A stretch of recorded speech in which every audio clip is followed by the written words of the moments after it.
Picture this scene frozen in time. A fortress bristling with enemy soldiers, their weapons trained on the approaches, their commanders confident in their impregnable position. Below, in the bowels of that stone citadel, dozens of American soldiers languish in darkness, prisoners who had jumped from the skies on the 6th of June, only to find themselves captives in a medieval dungeon. The calendar shows late June 1944, and the situation appears hopeless. The fortress garrison numbers 350 battle-hardened troops, well-armed, well-supplied, and determined to hold their ground until the last bullet is spent. Against this overwhelming force stands a small band of exhausted Americans, barely 15 souls who have fought their way through hell itself to reach this moment. Their leader is not some grizzled infantry colonel or decorated Marine officer.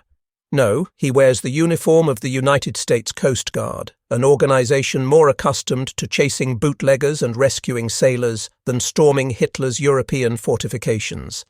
Yet here he stands, Commander Quentin R. Walsh, about to attempt something so audacious, so utterly insane, that military historians would spend decades trying to understand how it possibly succeeded. The story properly begins 3 weeks earlier, when the greatest amphibious invasion in human history crashed against the beaches of Normandy. The world held its breath as thousands of young men poured from landing craft onto shores defended by concrete, steel, and German determination. Utah Beach, Omaha Beach, Gold, Juno, and Sword became household names, synonyms for courage and sacrifice. The Allies secured their foothold, but securing a foothold and sustaining an invasion are two entirely different propositions.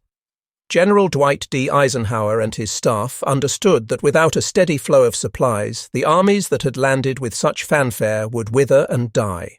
Every gallon of fuel, every artillery shell, every ration of food had to cross the English Channel, and the makeshift harbour facilities constructed on the invasion beaches simply could not handle the volume required.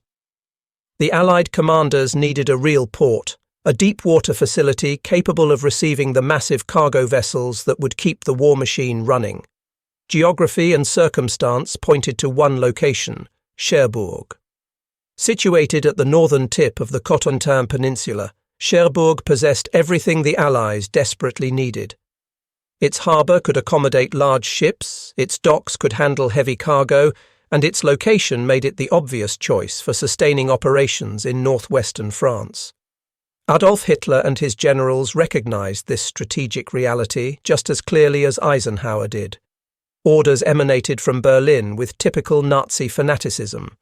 Cherbourg must be held at all costs, and if it cannot be held, it must be destroyed so thoroughly that the enemy gains nothing from its capture. The Führer's directive was unambiguous, leaving no room for retreat or surrender. German engineers set to work transforming the port city into a fortress that would make the Allies pay dearly for every metre of ground. Concrete bunkers sprouted along the waterfront, their gun slits covering every approach.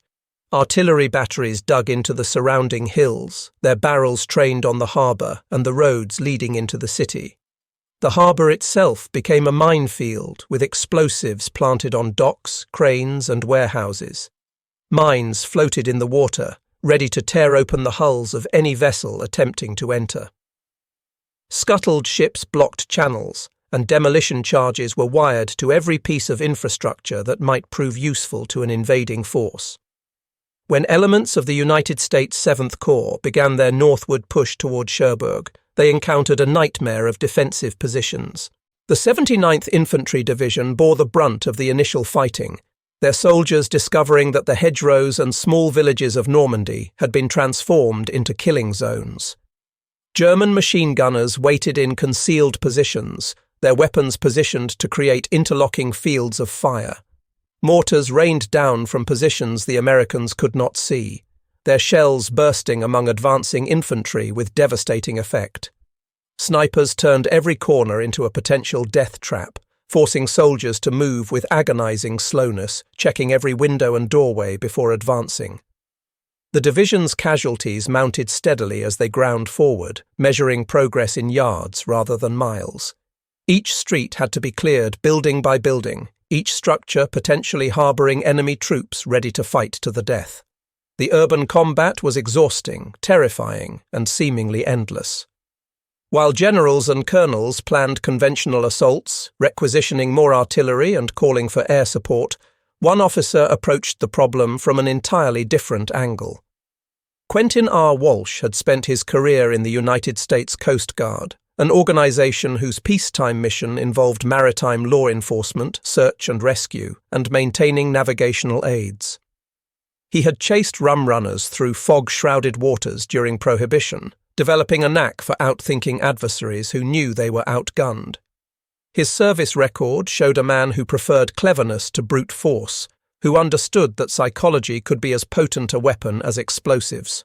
When war came, the Coast Guard found itself tasked with responsibilities far beyond its traditional role, and Walsh found himself reassigned to England, where planners were grappling with the monumental logistical challenges of invading occupied Europe.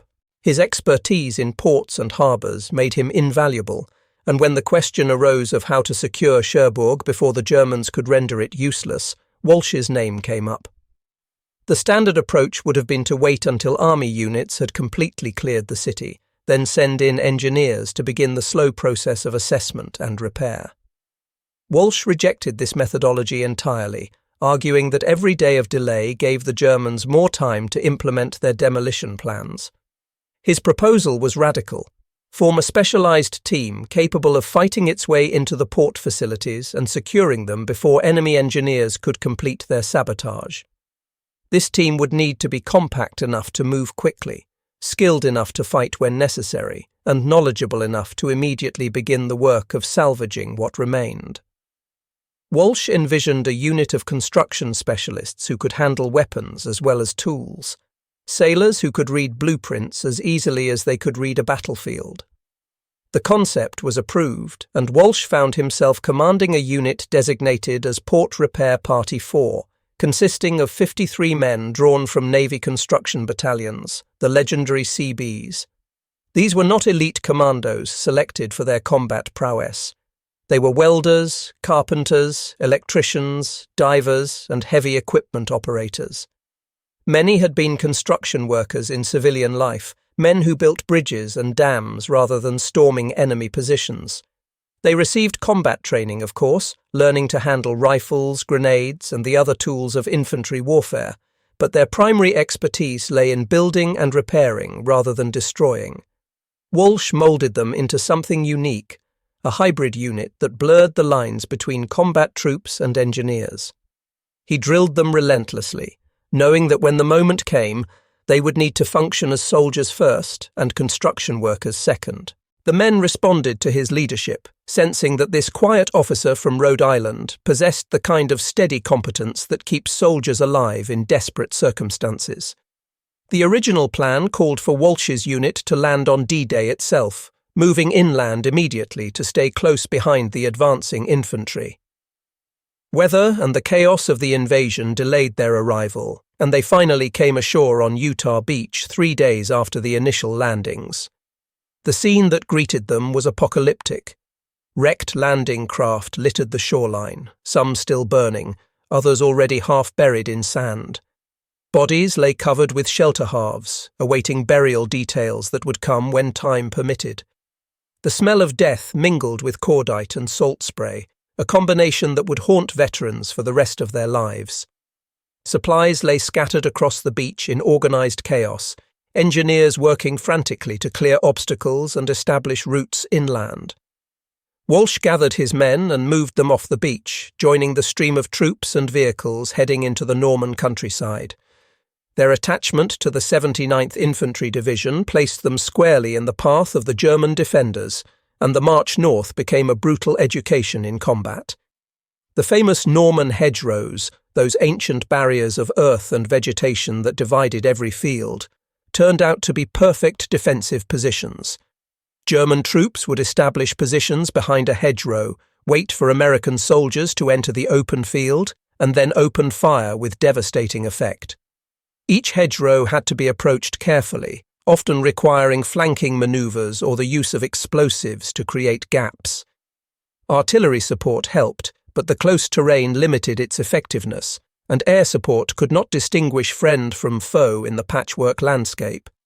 Walsh's men learned quickly or died, adapting to the brutal reality of combat in close terrain. They discovered that their construction skills proved surprisingly useful in warfare, as understanding how buildings were constructed helped them determine the best ways to breach them or use them for cover.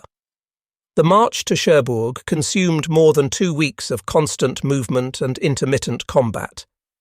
German resistance stiffened as the Americans approached the port city, with enemy units fighting delaying actions before falling back to prepared positions. The sound of artillery became constant, a rolling thunder that never quite ceased. At night, the sky flickered with muzzle flashes and flares, and men tried to snatch a few hours of sleep while remaining ready to fight at a moment's notice. Walsh led from the front, refusing to direct operations from some comfortable headquarters position. He moved with his men, shared their dangers, and made decisions based on what he could see with his own eyes, rather than relying on reports filtered through layers of command. The men noticed, and their respect for their commander deepened into something approaching reverence.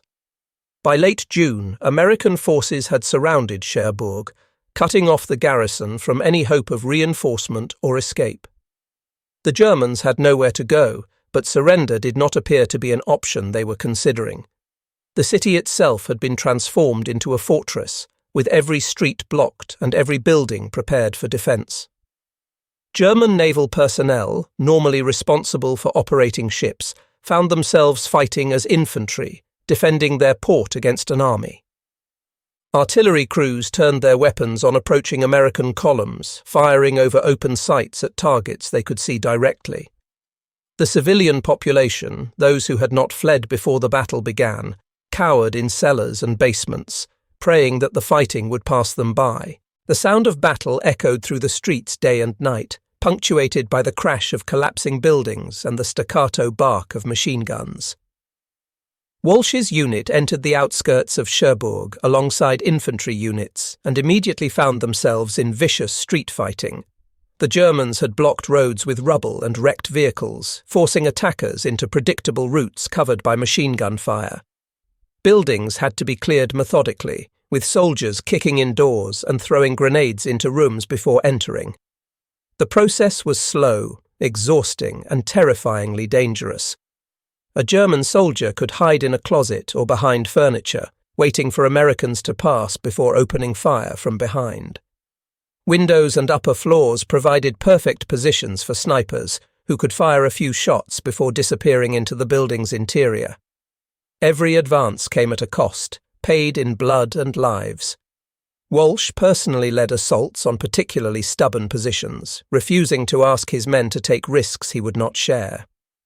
When a German machine gun nest pinned down an American squad, Walsh organized a flanking attack, leading a small team through a demolished building to come at the enemy position from an unexpected angle. He carried a Thompson submachine gun, that iconic weapon of American infantry, and used it with grim efficiency when the moment required. His men saw him toss grenades through windows, saw him kick in doors with his weapon at the ready, saw him do everything he asked them to do. In the crucible of urban combat, Walsh's unit suffered casualties that would have broken a less determined force. Nearly 1 in 4 men fell wounded or killed, but the survivors pressed on, driven by their mission and their commander's example.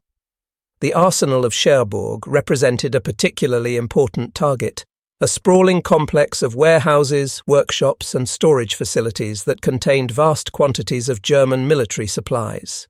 Its capture would deny these resources to the enemy while potentially providing intelligence about German capabilities and intentions. More immediately, the arsenal's position made it a strongpoint that threatened American positions, and it had to be neutralized before operations could continue. Walsh studied the complex from positions nearby, noting the heavy doors, thick walls, and limited approaches. A conventional assault would require significant force and would likely result in heavy casualties. He decided on a different approach, selecting a hand-picked team of just 16 men for a lightning strike. The assault went in at dawn, when defenders would be at their least alert. Walsh led his small team forward through rubble-strewn streets, moving quickly to avoid giving the enemy time to organize a response. They reached the arsenal's outer walls and immediately set to work, using explosive charges to blow open a steel door that would have taken hours to force by conventional means. The explosion shattered the morning quiet, and Walsh's men poured through the opening before the defenders could recover from the shock. Inside, they found a maze of corridors and rooms, each potentially harbouring enemy troops. The fighting became intensely personal, conducted at ranges measured in feet rather than yards. Grenades detonated in enclosed spaces, their blast magnified by walls and ceilings. Thompson submachine guns chattered in staccato bursts, their .45 caliber rounds devastating at close range. The smell of gunpowder became overwhelming, mixed with dust and the copper tang of blood. German sailors and naval infantry fought back with desperation, knowing that surrender had been forbidden by their high command. They established hasty defensive positions in doorways and behind overturned furniture, firing at the Americans, who methodically cleared each space. Walsh's men used tactics learned in weeks of urban combat, tossing grenades around corners before advancing, laying down suppressive fire while teammates moved to flanking positions. The Seabees turned infantry proved that their training had been thorough, executing small unit tactics with a precision that would have impressed professional infantrymen. Casualties mounted on both sides, but Walsh's team maintained their momentum, refusing to allow the defenders time to organize a coordinated resistance. The battle raged through the arsenal's corridors and chambers for hours, each room requiring clearance before the attackers could move forward. German snipers fired from catwalks and upper galleries, forcing the Americans to advance with constant vigilance. Machine gun positions had to be suppressed with rifle fire and grenades before they could be overrun. Yet slowly, inexorably, the defenders' perimeter contracted as Walsh's men seized room after room, building after building. The ferocity of the attack convinced many German defenders that they faced a much larger force, and resistance began to crumble. Small groups began surrendering, throwing down their weapons and raising their hands. These initial surrenders sparked a cascade effect, as soldiers who might have fought on decided that continued resistance was pointless. When the shooting finally stopped, Walsh and his 16 men found themselves surrounded by more than 400 German prisoners. The disparity was almost comical.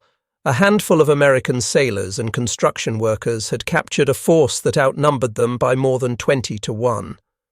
The prisoners looked stunned, unable to comprehend how such a small attacking force had broken through their defences. Walsh organised his men to secure the prisoners and begin searching the facility, knowing that intelligence gathered here might prove valuable. It was during this search that one of the German prisoners, a sailor who spoke passable English, approached Walsh with information that changed everything. The sailor explained that American prisoners were being held in a fortress overlooking the harbour, a medieval stone structure called Fort du Roule, that the Germans had been using as a strongpoint.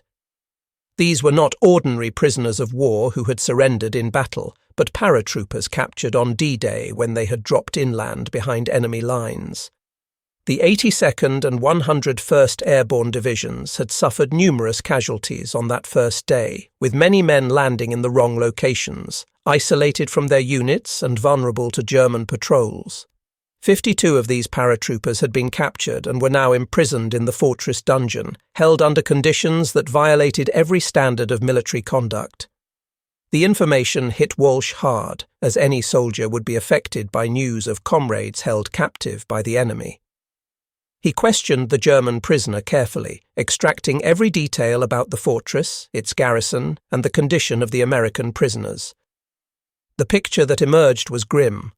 Fort du Roule was a formidable position, built on high ground with commanding views of the harbour approaches. Its walls were thick stone, dating back centuries, but reinforced with modern concrete and steel. The garrison numbered approximately 350 troops, a mix of naval personnel and fortress infantry, all well armed and prepared to defend their position. They had machine guns, mortars, and ample ammunition, plus the psychological advantage of holding a defensive position against attackers who would have to assault uphill against prepared positions. For a conventional infantry battalion with artillery support, taking the fort would be a difficult proposition. For Walsh and his remaining handful of men, exhausted from the Arsenal fight, it should have been impossible. Walsh assessed his resources with the cold calculation of a poker player examining his cards. He had perhaps 15 men still capable of fighting, the survivors of his assault team plus a few others who had caught up with his position. They were low on ammunition, running on adrenaline and determination. He had no artillery support, no air cover, no tanks or heavy weapons. Against him stood a fortress full of soldiers who had been ordered to fight to the death. The mathematics of the situation were brutal. Any direct assault would result in the annihilation of his force long before they reached the fortress walls. Yet abandoning those American prisoners was not an option Walsh could accept. They were airborne troops, soldiers who had volunteered for one of the most dangerous assignments in the army, and they had been rotting in a dungeon for 3 weeks while the battle for Cherbourg raged around them. An idea began forming in Walsh's mind, an audacious gamble that went against every principle of conventional warfare. If he could not take the fortress by force, perhaps he could take it by deception. The plan relied on understanding human psychology, on recognizing that fear can be as potent a weapon as artillery. Walsh knew that the German garrison must be demoralized, having watched their defensive lines crumble and their comrades surrender in droves. They would be worried about their fate, uncertain about whether to fight or surrender, looking for any excuse to justify laying down their arms. What if Walsh could provide that excuse? What if he could convince them that continued resistance would result not in an honourable defeat, but in massacre at the hands of soldiers who had lost all restraint? He began preparing for what would become one of the most remarkable bluffs in military history.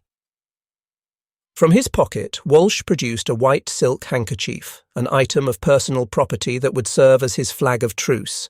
He selected Lieutenant Frank Lauer from the Navy Reserve to accompany him, knowing that walking into an enemy fortress required at least one witness to whatever transpired. Together they would approach Fort du Roule under a flag of truce and demand the garrison's surrender, not as supplicants, but as conquerors offering terms. The key to the bluff's success would be conviction. Walsh had to believe his own lies so completely that the Germans would have no choice but to believe them as well. On the morning of June 27th, Walsh and Lauer approached the fortress gates with the white handkerchief tied to a stick, the improvised flag of truce waving gently in the breeze. German sentries watched their approach with rifles ready, fingers tense on triggers.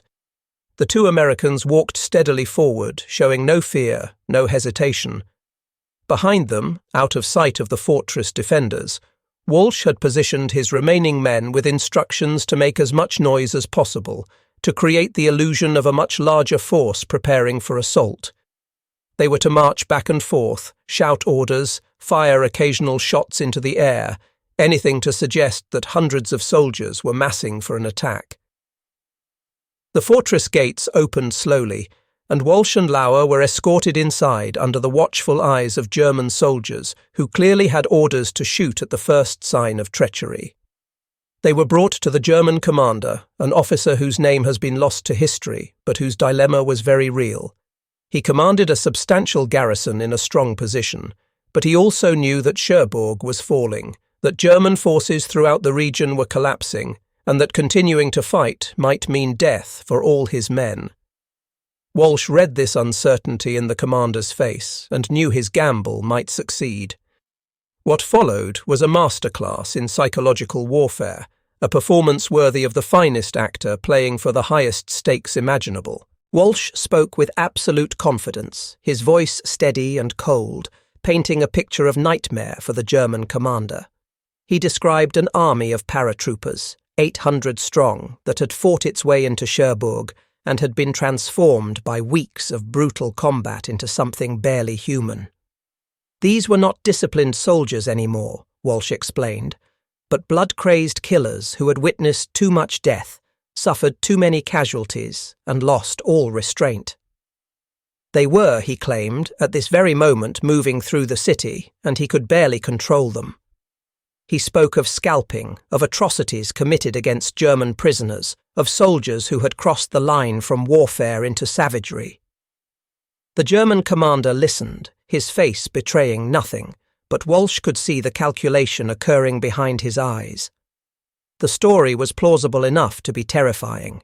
Paratroopers were known for their fierce fighting spirit, and the brutal combat of the past weeks could certainly have pushed men to extremes. Walsh pressed his advantage, explaining that he personally had come to offer terms of surrender precisely because he wanted to prevent a massacre. If the garrison laid down its arms immediately and released the American prisoners, Walsh promised to personally guarantee their safety and ensure they were treated according to the Geneva Conventions. But if the commander refused, Walsh would have no choice but to step aside and allow those 800 paratroopers to storm the fortress. And once that happened, Walsh explained with chilling calm, he would not be able to control what happened next. Throughout this performance, Walsh never wavered, never showed a flicker of doubt or uncertainty. His face remained impassive, his voice steady, his eyes locked on the German commander with unwavering intensity. He had learned the art of the bluff during years of chasing criminals who often outgunned the Coast Guard cutters pursuing them, and he applied those lessons now with the lives of 52 American prisoners hanging in the balance. Lieutenant Lauer stood beside him, projecting the same confidence, adding credibility to Walsh's story through his silent support. Outside the fortress, Walsh's small band of men continued their elaborate deception. They marched back and forth, their boots deliberately scuffing on stone to amplify the sound. They shouted orders in loud voices, called to non-existent units, waved empty bazookas as if signalling to infantry positions that did not exist. The performance was worthy of a Hollywood production, and it had the desired effect. German soldiers watching from the fortress walls reported seeing significant troop movements, hearing the sounds of a large force preparing for assault. The psychological pressure mounted with each passing minute. The German commander asked for time to consider the terms, and Walsh granted it with the magnanimity of someone who held all the advantages. In truth, every minute of delay increased the risk that the Germans would see through the deception, would send out scouts who would discover the paltry nature of the American force outside their walls. But Walsh betrayed none of this anxiety, maintaining his facade of absolute confidence. He stood calmly, as if he had all the time in the world, as if the outcome was inevitable, and the commander was merely delaying the recognition of reality. At 10 o'clock in the morning, the fortress garrison capitulated. 350 German soldiers filed out through the gates, laying down their weapons in orderly piles, their faces showing a mixture of relief and bewilderment. They had surrendered to what they believed was overwhelming force, never realizing that they outnumbered their captors by more than 20 to 1. Walsh maintained his stern expression, accepting the surrender with the bearing of a victorious general rather than a gambler who had just pulled off an impossible bluff. He immediately ordered his men to secure the prisoners and begin searching the fortress for the Americans they had come to rescue. The dungeon was exactly as the informant had described it, a dark, dank chamber deep in the fortress bowels where 52 American paratroopers had been held in conditions that were barely humane. These were men from the 82nd and 101st Airborne Divisions, elite soldiers who had jumped into France on the night before D-Day, many of them landing far from their intended drop zones and finding themselves isolated in enemy territory. Some had fought for hours or days before being captured, others had been taken almost immediately upon landing. They had spent 3 weeks in captivity, unsure whether they would ever see freedom again, listening to the sounds of battle echoing through the city and wondering whether liberation would reach them before their captors decided to eliminate them as a burden. When Walsh's men opened the dungeon doors, the paratroopers emerged, blinking in the sunlight, dazed and weak but alive. They could hardly believe their eyes when they saw the small number of men who had effected their rescue, when they learned of the audacious bluff that had freed them without a shot being fired. Word of Walsh's feat spread rapidly through American units in Cherbourg, becoming the stuff of instant legend.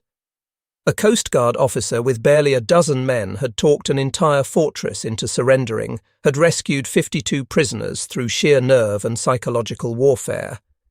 Military historians would later study the incident as an example of how battlefield success does not always correlate with firepower, how understanding human psychology can sometimes achieve what artillery cannot. But for Walsh, there was no time to celebrate or bask in accolades. The fortress had fallen, the prisoners were freed, but his mission was far from complete. Cherbourg might be secured, but it was a ruined shell of a port, utterly incapable of receiving the supply ships that the Allied armies desperately needed. The Germans had done their demolition work with characteristic thoroughness, systematically destroying everything that might prove useful to their enemies.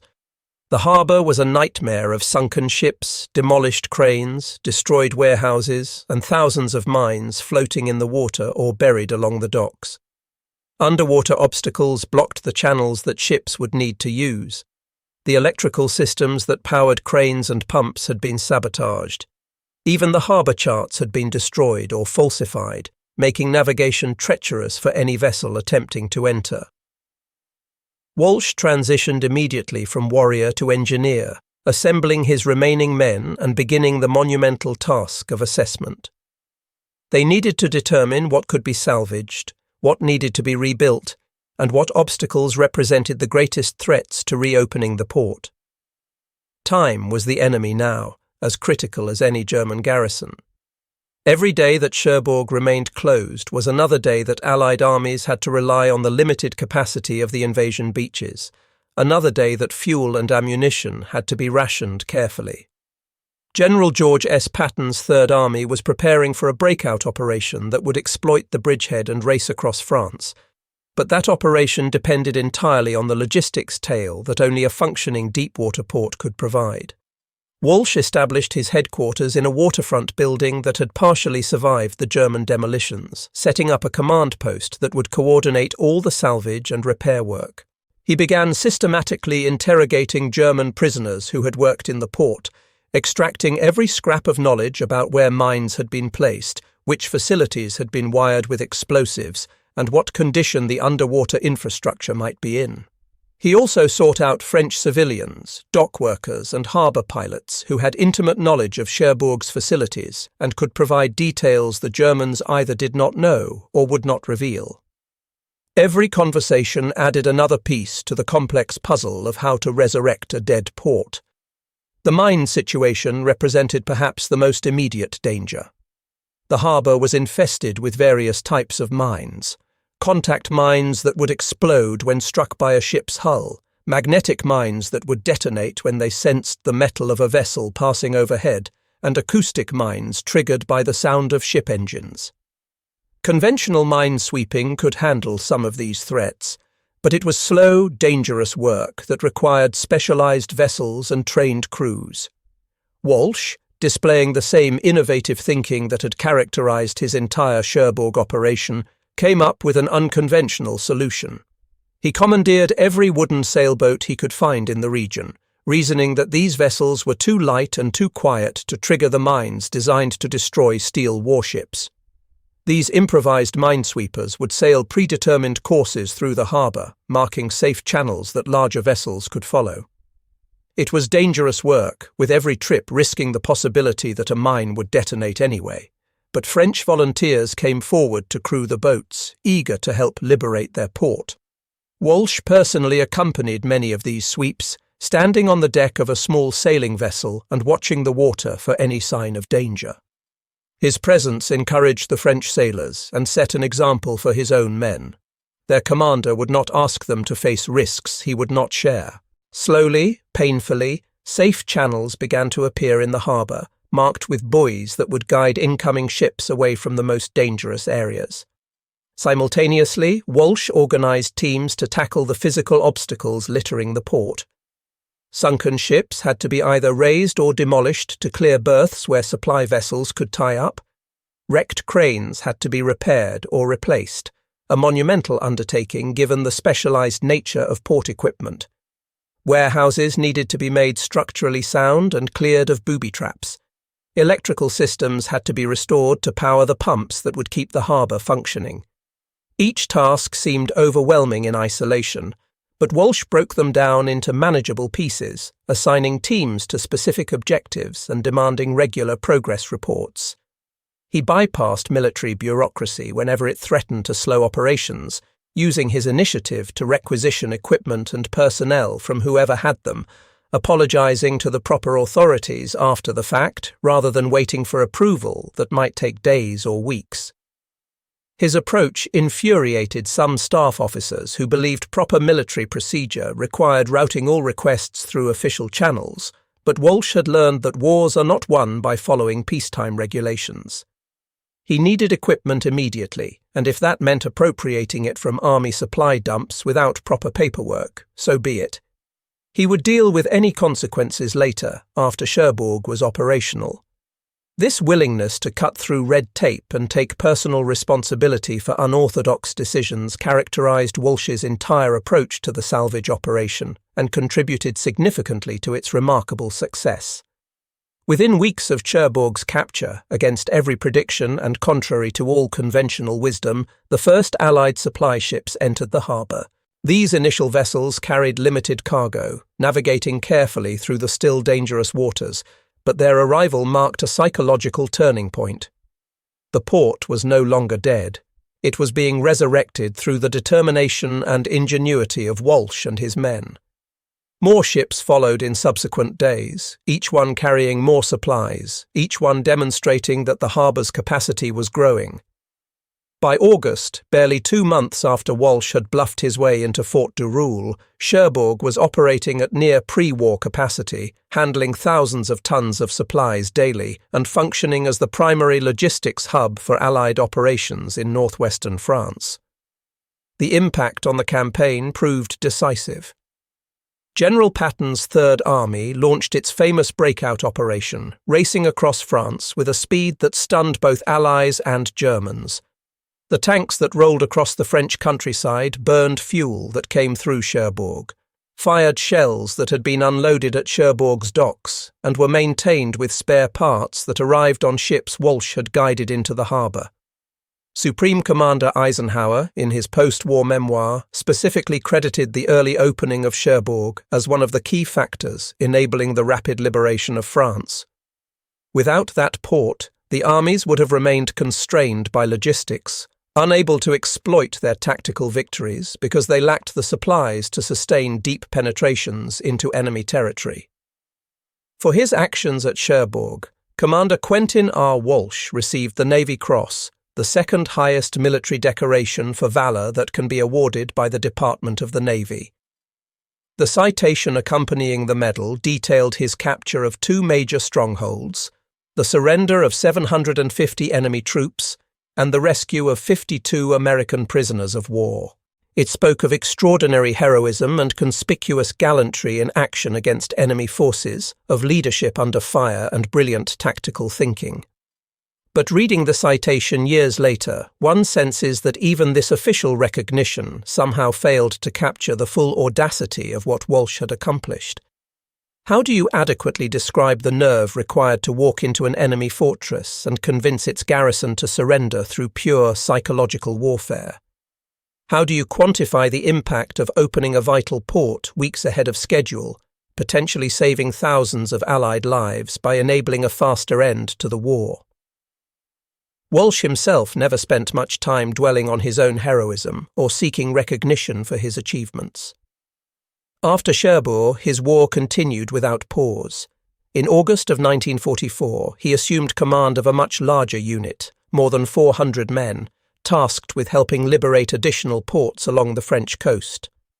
The port cities of Brittany had also been designated as fortresses by Hitler, and once again German garrisons were determined to hold or destroy these facilities, rather than allow them to fall intact into Allied hands. Walsh found himself fighting alongside Canadian forces in the bitter battle for Le Havre, once again under fire, once again demonstrating the same combination of tactical skill and personal courage that had characterized his Cherbourg operation. The pattern repeated.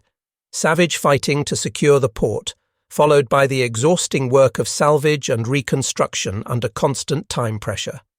The strain of continuous combat operations in the damp, cold climate of northern France took its inevitable toll on Walsh's health. By the end of 1944, after months of living in the field, sleeping in ruins, and pushing himself beyond normal human limits, his body finally rebelled. Illness forced his evacuation back to the United States, where doctors prescribed rest and recovery. He had driven himself too hard for too long, and even his iron will could not indefinitely override physical limitations. In 1946, with the war won and Europe at peace, Walsh retired from active duty with a service record that few could match. He had gone from chasing bootleggers in peacetime to liberating French ports in the greatest war in history, and he had distinguished himself at every step. Post-war life for Walsh was remarkably modest, given his wartime achievements. He did not leverage his fame into a business career or political office, did not write a best-selling memoir or spend years on the lecture circuit recounting his exploits. Instead, he became a high school science teacher, standing in front of classrooms and explaining chemistry and physics to teenagers who probably had no idea of their teacher's past. Later, he worked as a parole officer, helping former criminals reintegrate into society, applying the same understanding of human psychology that had served him so well at Fort du Roule. He lived quietly in Maryland with his family, far from the battlefields where he had made history, content to let his deeds speak for themselves rather than constantly reminding people of what he had done. Yet when the Korean conflict erupted in 1950, bringing war back to a world that thought it had finished with global conflict, the Navy called Walsh back to duty. His expertise in port operations and his demonstrated ability to accomplish seemingly impossible missions made him too valuable to leave in retirement. He returned to uniform and once again contributed to the war effort, though the specifics of his Korean service remain less well documented than his Normandy exploits. After Korea, he finally retired permanently, having served his country through 2 major wars and numerous smaller crises. Quentin R. Walsh lived into the year 2000, passing away at the age of 90, one of the last survivors of that generation that had stormed the beaches of Normandy and liberated Europe from Nazi tyranny. In his final decades, he witnessed the world change in ways that would have seemed like science fiction during World War II. The Cold War came and went, technology transformed daily life, and the generation that had fought alongside him gradually dwindled in number. One wonders what he thought about the modern world, whether he felt that current generations properly appreciated the sacrifices made on their behalf, whether he worried that the lessons learned at such terrible cost were being forgotten. Nearly 2 decades after Walsh's death, his name returned to the ocean he had spent his career serving. In 2019, the United States Navy announced that a new Arleigh Burke-class destroyer would be named USS Quentin Walsh, designated DDG-132. This represented a remarkable honor and a historic first. Never before had a Navy destroyer been named for a Coast Guard officer. The naming recognized not just Walsh's personal heroism, but also the often overlooked contributions of the Coast Guard to American military victories. These servicemen and women, operating under the Department of Homeland Security in peacetime but transferring to Navy command during war, have served in every American conflict since the service's founding, yet they rarely receive the recognition accorded to their Army, Navy, Air Force, and Marine Corps counterparts. The ceremony announcing the ship's name took place in Cherbourg itself, with American and French officials standing together on the waterfront that Walsh had fought so hard to secure 75 years earlier. French speakers praised Walsh as one of the most inspiring figures of the entire Normandy campaign, a man whose courage and ingenuity had not only freed their city, but had helped liberate their entire nation. The symbolism was powerful. A warship named for a Coast Guard officer, announced in a French port he had saved, serving as a permanent reminder that heroism comes in many forms and from many services. Today, when we consider Walsh's legacy, we are forced to confront uncomfortable questions about how history is remembered and recorded. His story is not taught in most schools, does not appear in most documentaries about World War II, and is unknown to the vast majority of Americans. The reasons for this obscurity are complex, involving the Coast Guard's lower profile compared to other services, the tendency to focus on large-scale battles rather than individual acts of brilliance, and perhaps the simple fact that Walsh himself never sought the spotlight. But his story deserves to be remembered precisely because it illustrates truths about warfare that are easily forgotten in accounts focused on strategy and firepower. Walsh proved that victory does not always correlate with numbers, that 15 determined men can accomplish what hundreds might fail to achieve, if those 15 are led by someone who understands both the technical and psychological dimensions of warfare. He demonstrated that imagination and nerve can substitute for artillery and air support, that sometimes the willingness to take an outrageous risk produces better results than conventional tactics. His bluff at Fort de Roule stands as one of the most remarkable examples of psychological warfare in military history, a reminder that the human mind remains the most important weapon in any arsenal. Beyond the tactical brilliance, Walsh's story illustrates the qualities that define true leadership. He led from the front, never asking his men to take risks he would not share. He made decisions based on the mission's requirements rather than his personal safety or reputation. He improvised solutions when conventional approaches would not work, taking personal responsibility for unorthodox methods rather than hiding behind regulations.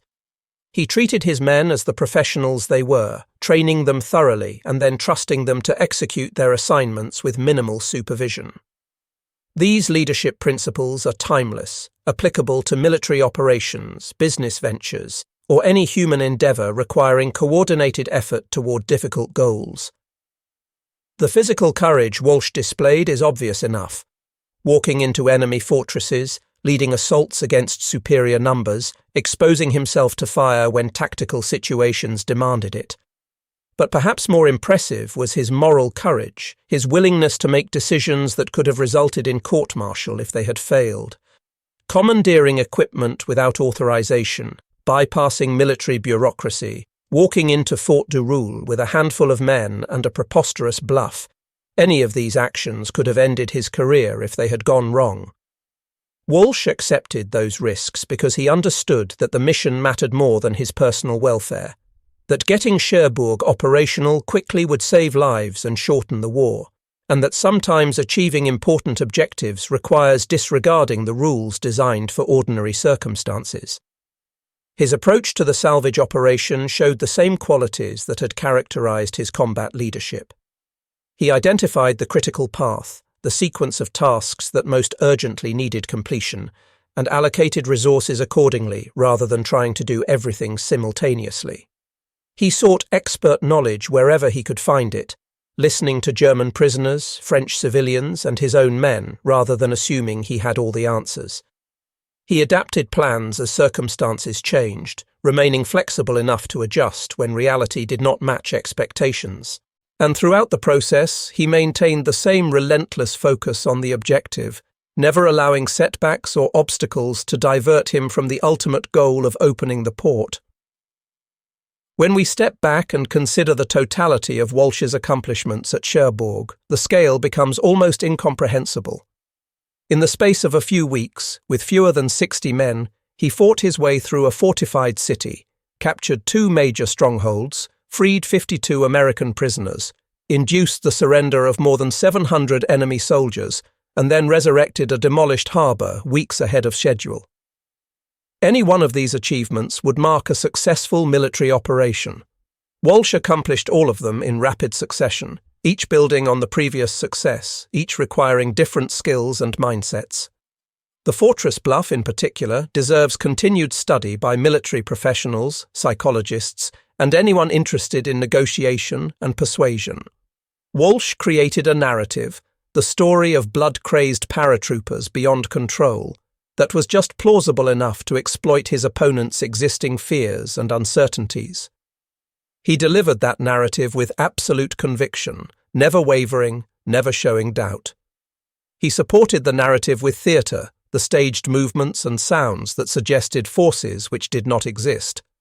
And he gave his opponent a face-saving way out, framing surrender not as cowardice, but as a rational decision to avoid massacre. Every element of the bluff was carefully calculated to push the German commander toward the decision Walsh needed, yet it appeared spontaneous, improvised, almost casual. That combination of careful planning and flawless execution under pressure represents a peak of human performance that few ever achieve. In our modern era, when special operations and precision weapons dominate military thinking, Walsh's story reminds us that technology cannot replace human qualities like courage, imagination, and leadership. The most sophisticated weapon systems in the world cannot talk an enemy garrison into surrendering.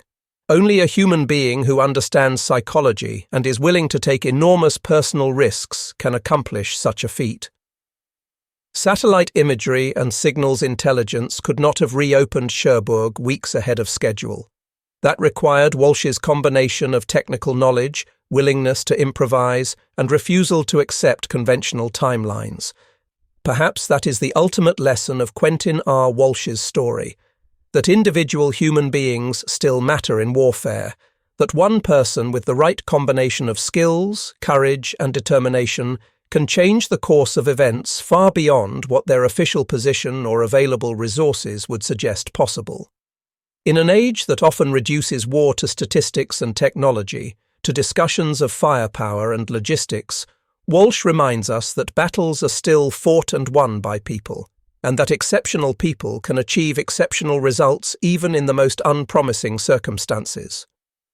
The destroyer that bears his name will sail the world's oceans for decades, a floating testament to a Coast Guard officer who proved that heroism comes in many forms. When that ship's crew faces difficult situations, one hopes they will remember the man whose name they carry, will ask themselves what Walsh would do when faced with seemingly impossible odds. Would he accept conventional wisdom that something cannot be done? Would he wait for perfect conditions and overwhelming force? Or would he assess his resources, formulate an audacious plan, and execute it with absolute conviction regardless of the risks? We know the answer to those questions because Walsh already showed us through his actions at Cherbourg.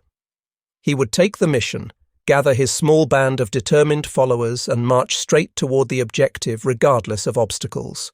He would improvise, adapt, and overcome, using whatever tools and tactics the situation required. He would lead from the front, sharing every danger with his men. And he would accomplish the impossible through the simple expedient of refusing to accept that it was impossible. That spirit, that refusal to be bound by circumstances or daunted by odds, represents something essential about America at its best.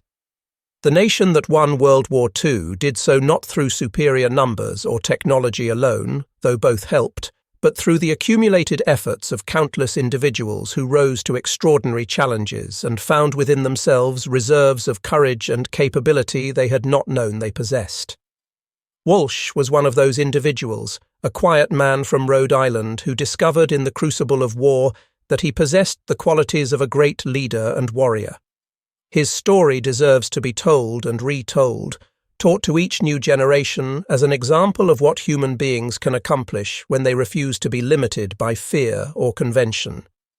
The specifics of the story, the fortress, the bluff, the rapid resurrection of a demolished port, are fascinating in themselves, the stuff of great adventure tales. But the deeper meaning transcends the particular events, speaking to universal truths about courage, leadership, and human potential. Commander Quentin R. Walsh walked into a Nazi fortress with 15 men and a white silk handkerchief, faced down 350 armed enemies, and convinced them to surrender without firing a shot. That alone would earn him a place in the annals of military history. But he did far more, accomplishing a series of seemingly impossible tasks through sheer determination and refusing to accept failure as an option. His legacy lives on in the ship that bears his name, in the port he saved, and in the example he set for anyone facing overwhelming odds and wondering whether victory is possible. The answer, as Walsh demonstrated, is yes. Victory is always possible for those with sufficient courage, imagination, and will. The question is never whether something can be done, but whether we have the nerve to attempt it.